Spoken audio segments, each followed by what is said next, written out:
नमस्कार दोस्तों, कैसे हैं आप लोग। उम्मीद करता हूं आप लोग बहुत अच्छे होंगे और आपकी तैयारी बहुत अच्छे से चल रही होगी।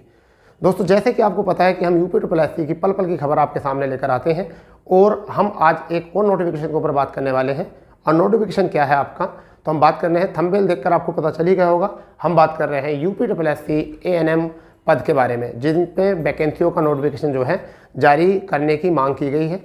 और यहाँ आवेदनों की संख्या या भर्ती में कितने आवेदन मांगे जाएंगे, उन पर सभी पर हम चर्चा करने वाले हैं। दोस्तों, बहुत लंबे समय से विद्यार्थी चिंतित थे कि कब इसके आवेदन मांगे जाएंगे और जितने भी विभाग होते हैं वो सभी विभाग अपनी अपनी रिक्तियों की सूची यूपीएससी आयोग को प्रोवाइड कराते हैं, जिसमें कि यूपीएससी उन पर भर्ती कराकर उनको भरने का काम करता है और उन पर नोटिफिकेशन निकालता है। तो उसी में से एक नोटिफिकेशन आपके सामने है, यूपीएससी एएनएम भर्ती अपडेट। देखो, पदों की संख्या जो आयोग के पास आया है विवरण, वह आया है 8047 पद। यानी कि 2024 में आपके 2024 में जो आपके आवेदन मांगे जाएंगे वो कितने पदों पर मांगे जाएंगे, वो 8047 पदों पर मांगे जाएंगे। बात कर लेते हैं इसमें आयु सीमा कितनी होती है, तो आयु 18 से 40 वर्ष आयु होती है। योग्यता सबसे बड़ा रोल निभाती है, ठीक है। और योग्यता है 10+2, जिसे हम इंटरमीडिएट पास होना चाहिए। एएनएम प्रमाण पत्र होना चाहिए यूपी नर्सिंग काउंसिलिंग के द्वारा। क्या होना चाहिए? एएनएम प्रमाण पत्र होना चाहिए, किसके द्वारा? यूपी नर्सिंग काउंसिलिंग के द्वारा। और पैट परीक्षा में सम्मिलित होना जरूर चाहिए। कोई जो भी अभ्यर्थी है वो पैट परीक्षा में सम्मिलित होना चाहिए, ठीक है। इसलिए अब हम बात करने वाले हैं यहाँ पर, ये है किसके लिए? केवल महिला अभ्यर्थियों के लिए ही ये वैकेंसी होती है। केवल महिला अभ्यर्थियों के लिए वैकेंसी होती है। तो बहुत समय से आयोग में भी इस आवेदन को, इस नोटिफिकेशन को लेकर बात चल रही थी, क्योंकि 2022 में भर्ती जो है वह क्लियर हुई थी। यानी कि 6 अगस्त 2022 को भर्ती जो है वह पूरी हो गई थी, जो आपके 9212 पद मांगे गए थे उस भर्ती में, ठीक है दोस्तों। तो काफ़ी बच्चे परेशान हैं कि कब अगली वैकेंसी आएंगी। तो देखिए, इसमें लिखित, यानी कि इसमें सिलेक्शन प्रक्रिया क्या होती है, वो होता है आपका लिखित परीक्षा। इसमें सिलेक्शन मोड जो होता है, प्रोसेस जो होता है, वो किस पर होता है? लिखित परीक्षा में होता है, जिसमें विषयगत ज्ञान होना चाहिए अपना।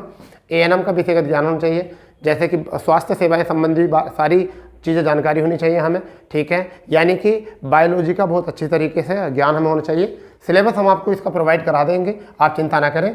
उसी से 100 प्रश्न पूछे जाते हैं, 100 अंक के होते हैं। समय अवधि जो होती है वो होती है 120 मिनट की।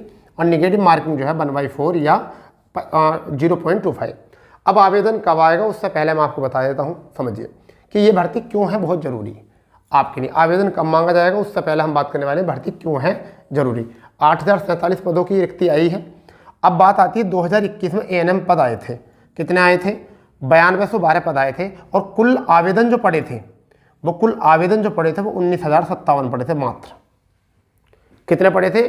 मात्र 19,057 आवेदन पड़े थे। तो कितना कम कंपटीशन होता है इसमें कितना कम कंपटीशन होता है, बहुत कम कंपटीशन होता है, ठीक है। और ये भर्ती निकली थी 15 दिसंबर 2021 को। तो देखो, दिसंबर ही चल रहा है, आवेदनों के लिए अब भी अधिसूचना आ ही चुकी है, ठीक है। 2 साल हो चुके हैं पूरे। तो ये था आपका 15/12/2021 को आवेदन मांगे गए थे। पात्रता रिजल्ट जो आया था वो 30 अप्रैल को आया था 2022 को। पात्रता रिजल्ट 30 अप्रैल 2022 को ये आया था। जितने भी निगेटिव नंबर नहीं थे, जिनके 0 से ऊपर नंबर थे पैट में, उन सभी को इसमें बुला लिया गया था। यानी कि जिन लोगों ने आवेदन इसमें किया था और वो क्वालिफाई थे, केवल क्या थे? केवल वो क्वालिफाई थे पैट में मतलब उन्होंने 1 नंबर भी अगर लिया था, पैट में अगर 1 नंबर भी लिया था तो उनको भी मुख्य परीक्षा दिलाई थी। और मुख्य परीक्षा जो हुई थी वो 8 आपका मई को हुई थी। 8 मई 2022 को परीक्षा हो गई थी, तुरंत एकदम परीक्षा हो गई थी। और 6 आपके अगस्त को ये फाइनल हो गया था, ठीक है। तो इनमें एक सुनहरा मौका होता है उन महिला कैंडिडेटों के पास जिन्होंने एएनएम का कोर्स किया होता है।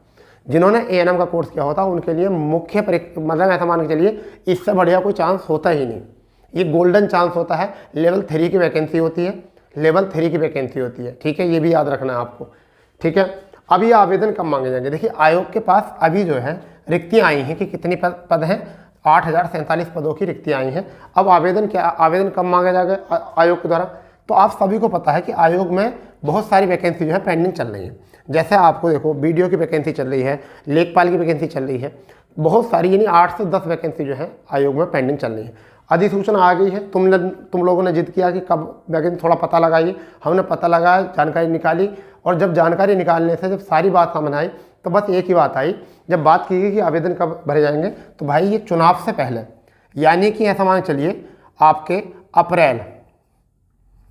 अप्रैल में ये आवेदन आपके मांग लिए जाएंगे, ठीक है। और अप्रैल से अगर बात आ रही है दिमाग में, देखिए मैं आपको बता रहा हूँ करेक्ट अप्रैल में, यानी कि मार्च अप्रैल में इसके आवेदन मांगे जाएंगे। तो वो मार्च भी हो सकता है। वो मार्च कब हो सकता है मैं आपको बता देता हूँ, मार्च का लास्ट वीक भी हो सकता है, लास्ट वीक भी मार्च का हो सकता है, और अप्रैल का फर्स्ट वीक भी आपका हो सकता है। बेटा ये बात ध्यान रखना, यानी कि आप अपने माइंड में लेकर चलो मार्च और अप्रैल, क्योंकि रिक्तियाँ आई हैं, केवल रिक्तियाँ आई हैं, अभी आवेदन नहीं निकाला। केवल आयोग की तरफ से उत्तर प्रदेश में कितने एएनएम के पद खाली हैं जो यूपी SSSC कराने वाला है, ठीक है, उनकी ही विज्ञप्ति आयोग के पास आई है, इतने पद खाली हैं अभी, ठीक है। और ये नोटिफिकेशन मार्च और अप्रैल में आपका देखने मिलेगा, ठीक है। और तुम्हें पता है मार्च अप्रैल में देखने का मतलब भर्ती प्रक्रिया बहुत स्पीड से चलती है, समझ गए। तो इतना थोड़ा याद रखो, जिन्होंने भी एएनएम का कोर्स किया हुआ है, जिन्होंने भी एएनएम का कोर्स किया वो अभी से तैयारी में लग जाइए। और जिन्होंने 2023 का पैट दिया है, ठीक है, उनके लिए गोल्डन चांस है। जिन्होंने एएनएम का कोर्स कर रखा है प्लस उनके पास 2023 के पैट में केवल शामिल हो जाए, वो उनका माइनस में नंबर ना हो, वो भी इसमें अपना आवेदन कर सकते हैं, मुख्य परीक्षा दे सकते हैं, क्योंकि आपके भी ज़्यादा फॉर्म नहीं फिल होंगे इसमें, क्योंकि फिल नहीं होते इसमें ज़्यादा फॉर्म, ठीक है दोस्तों। तो अब मैं उम्मीद कर रहा हूं कि आपको ये चीज़ समझ में आ गई होगी। तो अब हम जैसे ही नोटिफिकेशन आएगा हम उसकी अपडेट आपको लेकर आएंगे। फिलहाल में भी रिक्तियों क्या था तो हमने बता दिया था, नोटिफिकेशन बनेगा जब हम आपको बिल्कुल क्लियर बताएंगे। और जब नोटिफिकेशन आने वाला होगा, रिलीज होने वाला होगा, उससे हम 7, 8 दिन 10 दिन पहले भी आपको ये खबर दे सकते हैं, इससे पहले नहीं दे सकते।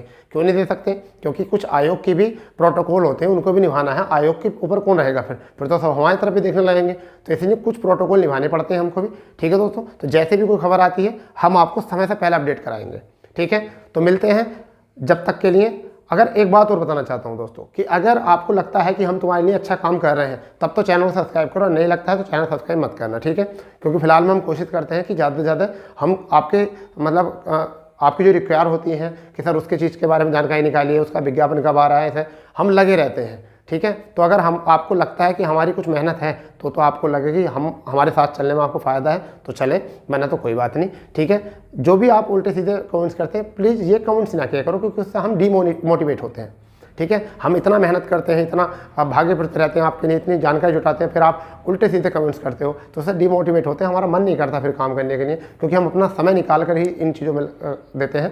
तो मैं उम्मीद करूँगा कि आपको ये बातें समझ में आई होंगी और ऐसा नहीं है कि आप अभी भी ये गलतियाँ करोगे, ठीक है दोस्तों। तो मिलते हैं, जब तक के लिए जय हिंद, जय भारत, वंदे मातरम।